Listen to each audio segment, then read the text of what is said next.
Sebelum gue menceritakan tentang makna dari Tricking Dulu Baru Kamu, gue pengen cerita dulu tujuan gue awal-awal bikin channel ini.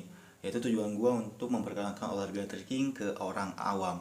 Jadi gue tidak menunjukkan channel gue untuk orang-orang tricking. Kalau orang-orang tricking ya silakan cari channel yang bagus seperti J Movement atau Kojo Tricks Lab. Atau di Indonesia pun banyak yang bahas konten-konten tutorial tricking, itu banyak. Dan gue menunjukkan untuk orang awam, supaya tahu tricking dan supaya suka dan supaya mereka mempelajari apa itu tricking. Konten gue ingat yang pertama adalah how to backflip, tutorial backflip, dimana responnya lumayan bagus, beberapa like, gue dapat beberapa komen juga. Dan gue lanjutin dengan tutorial aerial, tutorial 540, tutorial 360, bahkan tutorial nancap. Tapi akhirnya gue mengurangi konten-konten tutorial karena gue merasa gue bakal habis. Kenapa? Karena gue pun bukan jagonya di tracking, gue bahkan cupu. Dan juga kalau gue masih dengan konten tutorial tracking, ya apa bedanya gue dengan channel-channel lain yang udah ada. So gue mengurangi tutorial dan gue mulai ke hal lain, hal yang belum pernah ada di Indonesia sebelumnya, itu podcast tentang tricking, dimana gue menginterview seseorang bahas tentang tricking.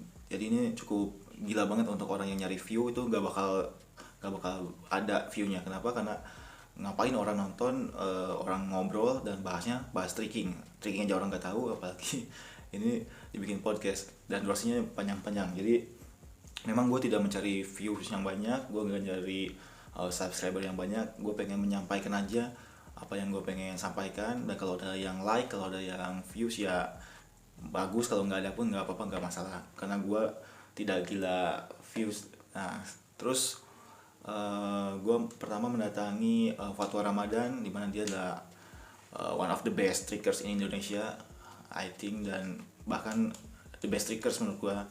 Dan karena dia itu pernah kompetisi di Singapura, pernah tahu atmosfernya trickers Malaysia, jadi gue pengen tahu level Indonesia itu di Asia Tenggara tuh di mana.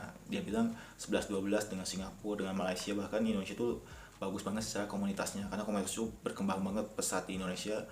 Dan banyak banget komunitas trekking di Indonesia, sedangkan di Malaysia dan di Singapura tuh tidak sebanyak Indonesia. Dan mereka tuh lebih cenderung perorangan, latihannya sendiri-sendiri.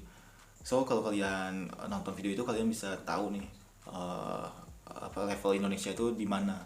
Jadi kalian silahkan tonton itu. Kemudian gue mendatangi salah satu foundernya Tricking Jakarta, itu William Ken. William Ken ini dulunya adalah anggota dari T-Rex Tricking Extreme Priuk, jadi pengalamannya udah banyak banget. Kemudian gua Fatwa, Randy, kita bikin Tricking Jakarta, dan gua datang ke dia, gua ngobrol-ngobrol tentang tricking, dan kalau tricking di compare sama taekwondo gimana, identitas segala macam. So kalian bisa lihat podcast itu kalau kalian pengen tahu lebih jelas tentang tricking dari sudut pandangnya William Ken. Dan itu bagus banget menurut gue. And then yang paling ultimate adalah gue mendatangi Bang Falan Homongyo, coach gue. Dia adalah idola gue juga. Gue waktu SMP gue lihat dia di inbox, di Dasyat, orang-orang cuma joget-joget lagi boy band, lagi musim boy band, tapi dia dengan terinwanya dia flip, flash kick, round off, gini-gini. Gue ngefans banget. Dan tiap lihat dia di TV, di acara masak dia backflip, dia sinetron dia backflip. Ini gila banget gue. Kalau ada dia pasti salto, so gue mengidolakan dia banget. Dan ternyata gue bisa berteman dan bisa mendatangi dia, kita bikin podcast. Dan dia adalah living legend dari tricking Indonesia, dimana gue, Ken, Fatwa itu mungkin generasi keduanya, tapi generasi pertamanya adalah Bang Volan, Bang Ferdi, dan Bang Yoga, dimana mereka tuh sebelum tahu ada istilah tricking, mereka tuh belajar capoeira. Tapi capoeira mereka adalah capoeira yang tidak jingga, jadi mereka cuma nendang salto, salto, karena mereka terinfluence dari bilang.com. Bahkan mereka bilang mereka itu adalah capoeiranya bilang.com, dimana bilang.com ini adalah satu channel yang sering upload video-video tricking, video-video XME. Jadi mereka, oh ini bilang.com nih, bilang.com, capoeira bilang.com. Jadi unik banget, cerita-cerita di senior kita tuh unik banget. Sampai ada istilah tricking, mulai tricking, mulai muncul. Dan Bang Falan bikin kompetisi Jakarta Tricking Competition. Gue masih di anak parkour, gue nonton, ini tricking, ini olahraga yang gue cari selama ini nih. tendangan-tendangan, salto ini keren banget. Dan beliau juga bikin Jakarta Trekking Competition 2. Tapi karena sekarang nih gue tanya mau bikin lagi gak gini-gini, silahkan generasi yang sekarang yang bikin katanya. Jadi beliau udah mempercayakan ke generasi kita nih yang untuk bikin kompetisi trekking selanjutnya. So ilmu daging semua di Bang Polan, dan gue respect banget sama beliau tuh sampai sekarang masih backflip, sampai sekarang masih monkeynya masih keren, masih bisa flare. Itu keren banget sih, dan itu salah satu yang menginspirasi gue di umur 40-an. Gue pengen tetap bisa backflip, tetap bisa moonkick, tetap gue jaga. Kemudian gue juga mendatangi Mas Heri Pras dari tokoh pencaksilat, dan juga Mas Wardi, dimana sebelumnya Bang Polan bilang kalau kamu pengen kolaborasi, kamu datangi bukan cuma anak trekking doang, tapi orang-orang non trekking supaya trekkingnya lebih dikenal. Oh, gue langsung mikir, gue harus datangi orang silat nih. Kenapa? Karena silat itu di Indonesia masanya banyak banget. Orang-orang desa, orang-orang daerah, sampai orang-orang kota, mereka tahu silat, mereka nonton silat, mereka mengikuti silat. Jadi silat tuh masanya banyak banget. So gue datang ke Mas Heri Pras, dan kita bikin satu semacam battle gitu, dan di situ lumayan responnya bagus. Mas Heri Pras interview tentang trekking segala macam, dan orang-orang silat jadi banyak yang mampir ke channel gua, dan banyak yang akhirnya tahu, oh ini namanya trekking, oh ini namanya trekking. Nah itu menurut gua satu step ahead lagi, gua mengenalkan trekking ke orang silat. Terakhir seingat gua datang ke Mas Wardi adalah juara One Pride, dan dia silat juga. Gue tanya-tanya tentang karirnya Mas Wardi, gimana bisa dia silat tapi nggak fanatik, dan dia bilang kefanatikan hanya akan membatasi diri kita. Nah ini gue setuju banget, kalau kita fanatik kita nggak bisa kemana-mana. Jadi lebih bagus kita belajar ini, belajar itu, belajar ini, belajar itu, ya belajar semua, itu bakal lebih bagus banget. Dan terakhir gue tanya ke Mas Wardi, tahu trekking nggak? Dan Mas Wardi ini mengejutkannya, dia bilang tahu trekking yang salto-saltoan, yang akrobatik, yang gini-gini. Dan itu gue bangga banget, Mas Wardi orang silat bisa tahu trekking, seenggaknya pernah denger lah, oh trekking gini-gini. Kemudian gue pengen main omni channel, dimana gue pengen main juga sosial media sekaligus. Selain YouTube, itu gue pengen main di Instagram juga. So gue ganti nama Instagram gue ke @trekkingdulubarukamu. Nah ini sebagai langkah dari personal branding gue. Dan postingan gue awal-awal tuh tentang what is trekking. Gue bikin carousel design, gue bikin artikel what is trekking gini-gini, sejarah trekking, dalam profil dari orang-orang trekking seperti Hanis Kerva, Velu, dan beberapa lagi. Dan kemudian di sini baru nih problemnya adalah gue akan mengurangi konten-konten trekking di sosial media gue, mau di Instagram ataupun di YouTube gue, karena gue merasa banyak bocil-bocil yang so tau banget dan etikanya kurang bagus, dan ini mengecewakan bagi gue. Ini sungguh nggak bagus nih, dimana mungkin dia lihat Instagram gue, atau dia subscribe channel gue, atau lihat channel gue, terus lihat gue tuh kebanyakan ngomong doang, gini. Dan gue emang jarang gerak sekarang. Gue ada cedera, tapi gue gak usah ngasih tahu ke semua orang gue cedera. Ya udah, lu ngomong doang, gini, ngomong doang, gini. Banyak beberapa ada yang DM gini, lu ngomong bacot doang, gini. Dan ini lucu. Kenapa? Karena gue memang tidak pengen ngebusi ketika gue bilang trekking harus berbayar, gini. Gue bilang straight to the point. Kenapa? Karena kalau kita gratisin terus trekking gak bakal maju. Trekking gak susah majunya. Kalau kita ngajarin orang gratis, orang itu akan datang semaunya, pulang seenaknya. Dia nggak bakal disiplin, akan susah banget. Nggak semuanya, tapi sebagian besar bakal kayak gitu untuk hal-hal yang gratis, karena yang gratis seringkali tidak dihargai. Nah yang bocil-bocil ini dia tangkapannya salah. Kenapa? Karena apaan sih lu pengen komersilin trekking itu dimana gratis, komunitas gini, solidaritas gini. Nah ini poinnya nggak nyampe nih. Yang gratis ya silakan, kalau dia mau komunitas terus ya silakan, artinya trekking susah berkembang. gue bilang trekking harus bikin akademi, harus ada kelas private gini-gini. Yang gue bicarakan adalah industrinya. Lihat taekwondo, lihat karate, kenapa mereka populer, kenapa mereka banyak di mana-mana ada, karena mereka berbayar. Gue belajar olahraga kickboxing, taekwondo, beberapa wushu, sanso, nah itu berbayar semua, dan gue lihat mereka maju-maju semua olahraganya. Kenapa? Karena ya balik lagi, karena ada uangnya, ya, bergulir. Nah kalau kita gratis terus ya kita stuck aja di sini-sini terus, kita susah banget untuk berkembang. So komen-komennya yang seperti itu cukup mengecewakan sama gue. Dan juga gue pernah ada satu kasus dengan dari pihak Indo Trekking Management, dimana mereka tidak menerima ketika gue mengkritik di YouTube. Gue bilang bahwa kompetisi yang mereka bikin, kompetisi online yang mereka bikin itu ada kekurangannya, dan gue sampaikan di YouTube.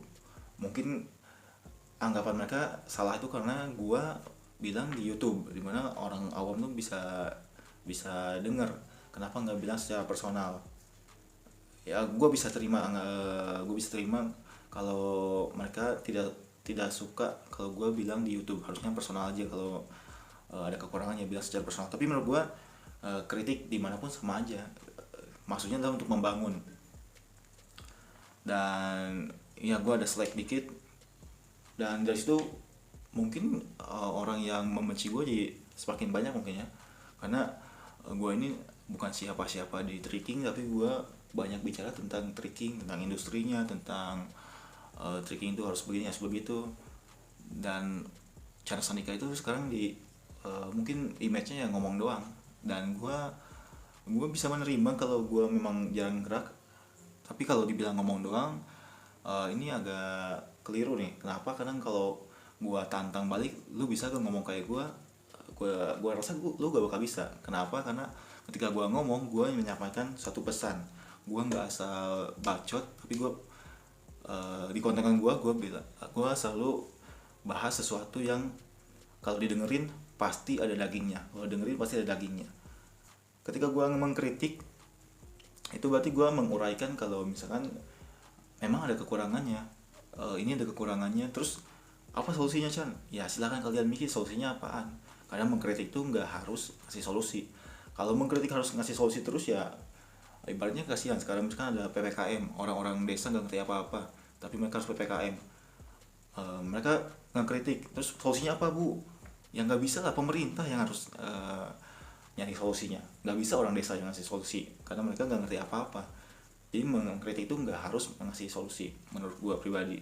Dan ketika gue ngebacot tentang trekking, ngebacot tentang apapun itu, olahraga gini-gini, gue bukan asal ngebacot, tapi gue menyumbangkan pikiran gue untuk masa depan olahraga ini supaya lebih bagus, supaya lebih baik. Gue mungkin gak bisa gerak, tapi gue bisa menyumbangkan pikiran gue bisa menyumbangkan gagasan-gagasan gue di channel gue. Kalau gak suka tinggal di dislike aja, sesimpel itu. Kalau suka ya di like, nggak perlu ribet menurut gue. Kalau kalian pengen bikin saingan, silahkan bikin konten saingan, bikin channel. Silahkan aktif di YouTube, aktif di TikTok, aktif dimanapun, karena sosial media ini memang lagi gila-gilanya. Apalagi 2 tahun 3 tahun ke depan, TikTok, aplikasi video pendek ini bakal gila banget. Dan YouTube juga nggak bakal diem aja, so kalian bikin YouTube juga. Dan sekarang baru kita bahas ke trekking dulu baru kamu ya. Ini branding gua, dan mungkin kalau ada 2 tipe orang, mungkin ada yang bilang unik dan juga ada yang bilang alay. Ya gak apa-apa menurut gua. Di sini bilang alay gak apa-apa, dibilang unik juga gak apa-apa. Kalau orang mungkin bikin personal branding yaitu Trekking Atlet Indonesia. Keren banget kan? Trekking Atlet Indonesia. Atlet trekking di Indonesia udah mewakili banget. Dan juga Indo Trekking itu udah mewakili trekking Indonesia. Gua tidak mewakili siapa-siapa, gua hanya mewakili keresahan gue sendiri, yaitu trekking dulu baru kamu. Dimana ini adalah based on true story. Gua pun pernah mengalami masa-masa dimana gua memilih cewek, memilih pacaran daripada latihan. Dan sekarang di komunitas gua itu terjadi yang namanya junior-junior gua menghilang, junior-junior gua susah untuk latihan. Kenapa? Karena mereka kasmaran. mereka lebih memilih pacaran segala macam.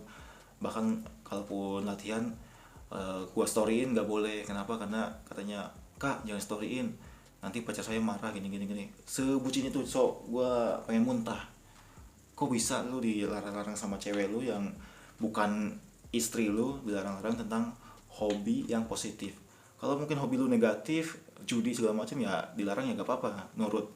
Tapi ini hobi positif, olahraga, tapi lu dilarang dan lu nurut. Ini kan gobloknya bener-bener bikin merinding. So dari keresahan itu gue gak pengen lagi ada orang yang bucin, terutama trickers. So gue bikin branding tricking dulu baru kamu, dimana gue menempatkan tricking and then woman di sini. Kalau dibilang egois segala macam ya terserah, dibilang homo segala macam terserah, dibilang jomblo kalian salah, karena gue punya pacar dan gue gak pernah jomblo kalau gue bilang. Dan tapi tetap branding gue lah tricking dulu baru kamu, dimana kalau cewek lu ngerti, cewek lu dewasa, cewek lu akan dukung hobi positif lu. Nah kalau cewek lu larang hobi positif lu, larang hobi latihan lu, berarti cewek lu toxic, dan lu harus pikir-pikir lagi untuk meninggalkan cewek seperti itu. Kenapa? Karena cewek toxic ya hanya akan jadi beban akhirnya. So gue selain bahas tentang tricking tutorial segala macam, gue bahas juga tentang triggers mental bucin, triggers mental lemah, yang kalau didengerin ya ada dagingnya lah. Dan kalau kalian gak suka, jadi gini konsep dari gue tuh, kalau kalian dengerin sesuatu, ambil positifnya, buang negatifnya. Kalau si Chandra ini ngebosenin, ya udah buang bagian ngeboseninnya. Tapi kalau pas bagian dagingnya, ambil dagingnya. So itu dia dari makna dari tricking dulu baru kamu. So kalau kalian bisa menerapkan itu di kehidupan kalian, menurut gue bakal bagus banget. Kalian karir tricking kalian, atau dimanapun kalian, mungkin atlet taekwondo dulu baru kamu.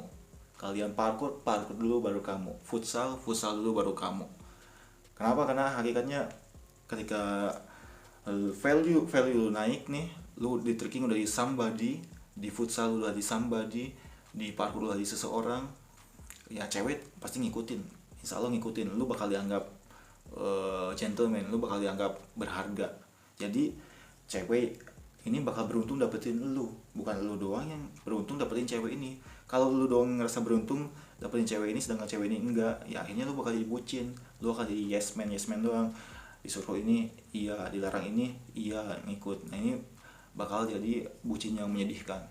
So itu aja yang mau gue sampaikan, karena ini kepanjangan, gue udah melebar kemana-mana. Semoga kalian bisa dapat positif dari omongan gue ini, dan kalau nggak suka tinggal di dislike aja, sesimpel itu. Gue Chan Sandika dari Tricking Dulu Baru Kamu. Bye.